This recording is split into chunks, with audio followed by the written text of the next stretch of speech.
have to become yourself. Welcome Open to up your Creating a eyes, Buzz About Health open up your podcast heart. with Paula Carnell.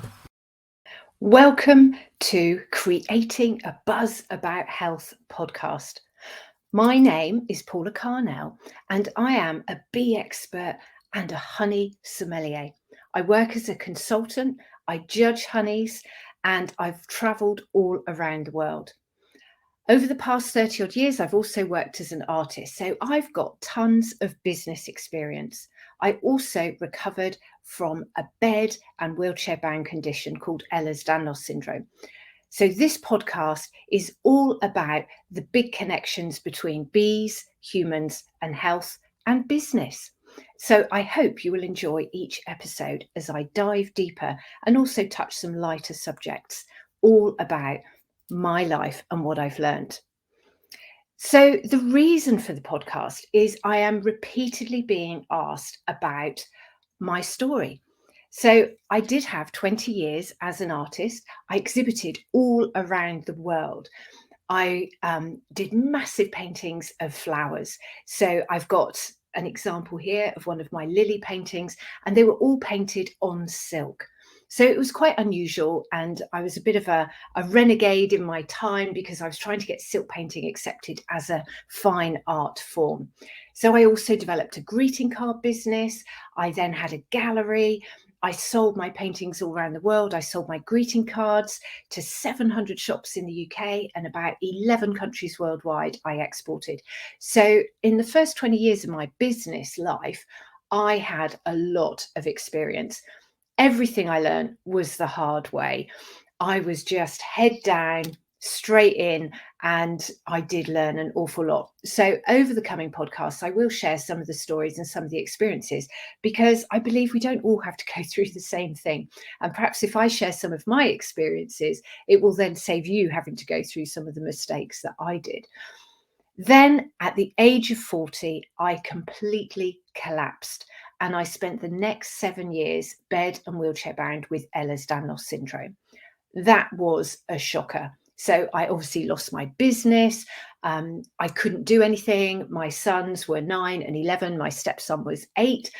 And my husband worked away a lot. So it really was quite a struggle.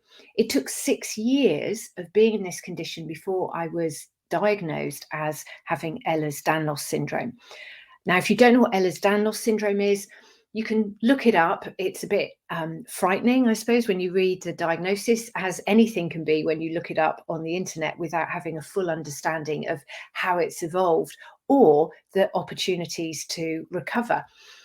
So Ehlers-Danlos is a genetic connective tissue disorder. So it means that your connective tissue, which literally fills your whole body. So every organ is surrounded in connective tissue. We have it all around our muscles, around our joints. And so when your connective tissue won't heal, it means that you end up having bone on bone, and that really is painful.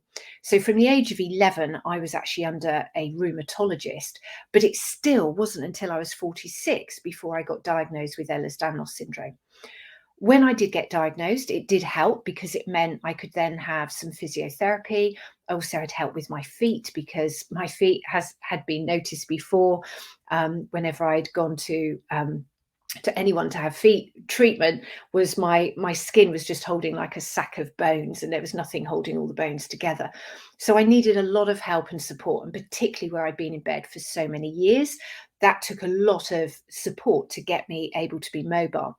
But I was told, despite having physio, that I would never walk again, I would never work again, and the only treatments available to me were painkillers and antidepressants. I wasn't depressed. I was angry, I was frustrated, and I was grieving. I was grieving for the loss of my health that I'd had before. However, because I'd spent a few years researching my condition, by the time I had the diagnosis, it wasn't really a surprise. I'd been able to tick all the boxes whenever I'd read about it. And it was really a confirmation that I now had a better understanding of why my body wasn't working. And that then gave me the confidence to make a decision. And I became a patient of a medical herbalist. She'd happened to have moved into my town, and I'll talk about that in more depth in another episode. But Within 8 months of being a patient of hers, I was out of the wheelchair. I was able to walk. I had sticks, but I was happy. I didn't need daily carers. I could look after my boys. I could cook. I could meet up with friends a bit. I could drive a bit. So I was really, really over the moon because this was huge and this was far greater recovery than was ever expected of me. But after a couple of months of finishing my herbal medicine treatments and just living day to day and just being so grateful to be able to be alive and standing up and able to walk a bit, my mum introduced me to some plant-based minerals. Now, I had never heard of plant-based minerals, and that was such a huge transformation. I was very suspicious of them, but I didn't like taking any supplements. I didn't really know where they were coming from. But after a couple of months of not having anything, I thought, oh, well, I'll give them a shot. And within 2 weeks, I couldn't believe the difference. And the big change when you recover, when you really recover from a chronic condition, is the recovery is from the inside. It isn't a case of, oh, I've taken a pill, now I can walk. It is a case that you actually feel like you want to walk. It really does come from inside.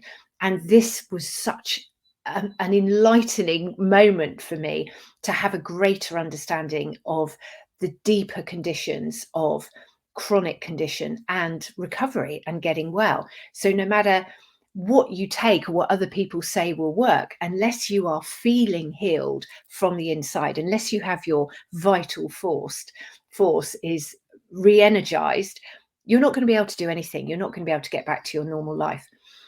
So I was then starting to recover, and then you have that fear that, oh my goodness me, I'm actually feeling better. But I'd been given a lifelong disability diagnosis. And when you're disabled, particularly here in the UK, there are certain benefits. I had a blue badge, and you're there's limited expectations of you, and there is a certain amount of support. My husband was working, so that helped anyway. But when you're no longer disabled, there is an expectation for you to contribute and for you to get back on that massive roller coaster of life. Now, I'd always been self-employed. I'd been an artist, and I knew I couldn't return to painting. My paintings were big, and I needed to stretch my arms about, and I didn't have that physical strength to do that. Also, I'd learned through being ill that my boys and my husband needed me around. And to carry on at the level I was, selling my paintings around the world, it wasn't conducive to family life. I couldn't go jet setting around. And plus, because I'd had no business for 7 years, I didn't have the resources to carry on where I'd left off. So I had to rethink. But the big thing about the art was, before, when I was an artist, there was always paintings in my head, always another painting that was waiting to come out. And then when I was ill, there were no paintings. There was nothing I needed to paint, but there was a lot I needed to say and a lot I needed to write. Because of my condition, I wasn't able to speak. I wasn't being able to go out and talk to people or even mingle or even have lots of people round to the house. So that's when I started writing. And that really was an outlet for me and helped me understand what was going on in my body and what was going on in my mind, because after all, they're connected. So it doesn't make, it isn't a huge shock to think that your mind and your body have a big influence on whether your body or your mind are healthy. So as I started to feel well, it was like, oh my goodness me, what am I going to do? What is my life purpose? How am I going to contribute to society and to my family life?